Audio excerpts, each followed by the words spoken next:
Honey, thank you.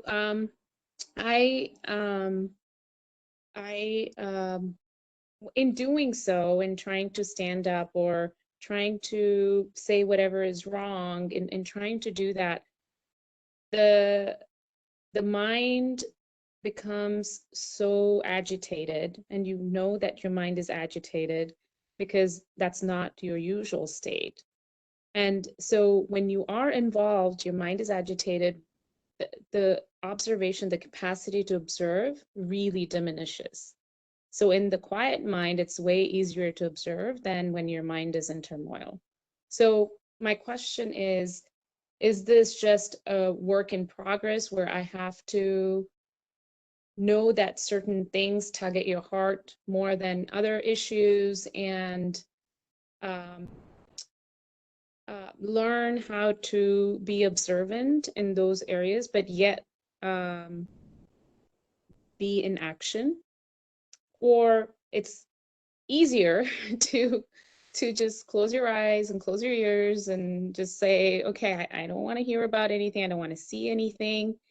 I just want to be in my space, do my what I need to do every day, and feel like that I would be more observant and my mind would be less agitated, and I can pursue this path. I mean, I've lost sleep over these issues where I feel helpless and I can't do anything, you know? So in that type of situation, how do we how do we deal with that?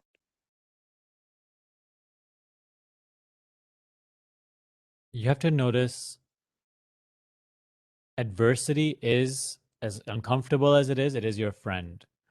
Adversity, it is what requires you to be awake. You'll notice, and actually, I experimented with this in the recent year where I saw a lot of things that I was doing that were keeping my mind restless. And I got rid of a lot of those things. And I made my life very, very simple. And, you know, many of those things were necessary and I wanted to get rid of them. But some things, like I really just got rid of because I wanted to experiment and I wanted to see. To When you cut out things and when you make life very simple, free of obstacles, you'll actually notice. And what I found is that still, my mind is just, it will find something to be disturbed about, and it will find then little things to worry about, little things to be concerned about, little things to find wrong in. And your assumption previously, when you were in the midst of a lot of adversity and contrast, that, oh, if I just had a more simple life, or if I just had less work to do, or if I had just had a peaceful mind, then it would be easy. That assumption is proved wrong. And this was, in my experiment, that is exactly what I realized. Matter of fact, when things are too simple, when you have a peaceful mind, there's no need to be aware of yourself.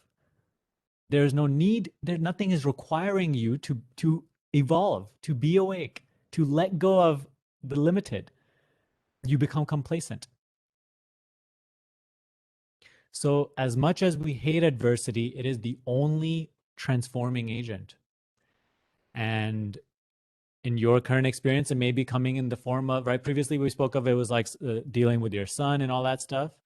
And maybe that's still a theme in your life, but now the whole social issues and all that stuff. So sometimes it's really overbearing, right? You feel like life is really not going my way.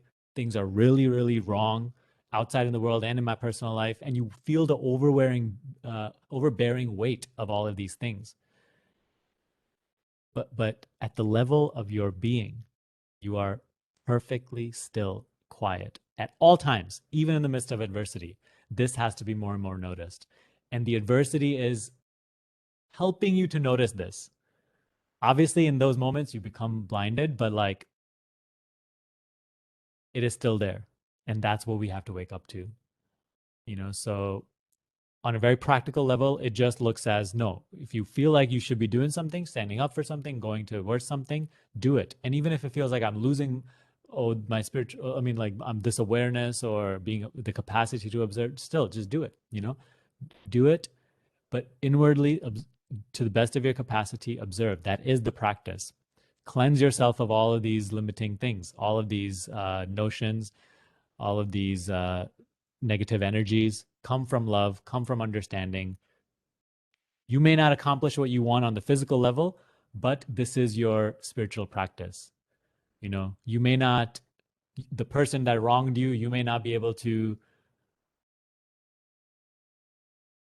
get back at them, or you may not ever be able to get justice or whatnot, but what you accomplish on the physical realm is irrelevant. Where your understanding develops, how much you, what you transcend is what matters. So play the physical game, do your best, identify when you have to or whatever, but it is like never be fooled by adversity. Think, because the mind will think, oh, you know, it would be better if I had a simple mind, simple life. It's not true. I've already experimented it, so you could take my word on it, or you could try it out for yourself and see it for yourself. It's not going to work. You know, just one more example I give to you is like I heard an interview before of, you know, this I forgot the name, but it was an artist that really, you know, discovered spirituality, and he went on this little meditation retreat, and he was away in a cave, and it was like a Buddhist place. And he said that now that my mind was away from my very, very busy life, now all that I had for the next 10 days was, you know, nothing. I was literally in like sort of a cave like situation. But now the mind was just starting to, uh, like, even though we had nothing to do that day, but the mind was like, okay, you know, like trying to organize some rocks or doing like finding some other little thing, or whatever else. So that's just a similar example to the findings that I had in my experiment, with which the mind will just go put its claws in something else. It'll just be much littler, much simpler, but it will keep you just as restless. Maybe not as aggressively or severely, but it will be restless. A restless mind is a restless mind, regardless of the severity. So it won't, and you become complacent. So as much as we hate our adversity, as much as we maybe blame our partner for making us feel this way, or we blame our financial situation for not being how we wanted to, or the world situation for being how I want it, actually, it is what is the transforming agent. It is a catalyst. And once we know that, then we have a whole different understanding and approach to this, to our personal life, to our worldly life. And that is yoga. That is spiritual practice. That's great. Thank you. So I should I should I try to learn what this is about my personality when there are certain issues that tug at your heart more than others?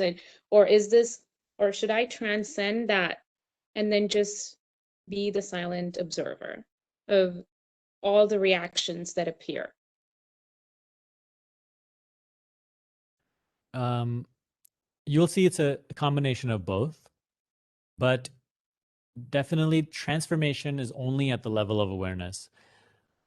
That that witnessing of your inner reactions and emotions and thoughts, the awareness of them will bring clarity to the mind of whatever you are trying to figure out by the mind. You know, so it's not necessarily you have to sit down and think about it and figure it out. If you feel like you want to do that, do that. That's fine. But understand that most likely, you know, it happens from the witnessing and the insight that arises from awareness, which then may be reflected in mind in the form of some thinking and understanding when you really get it conceptually also.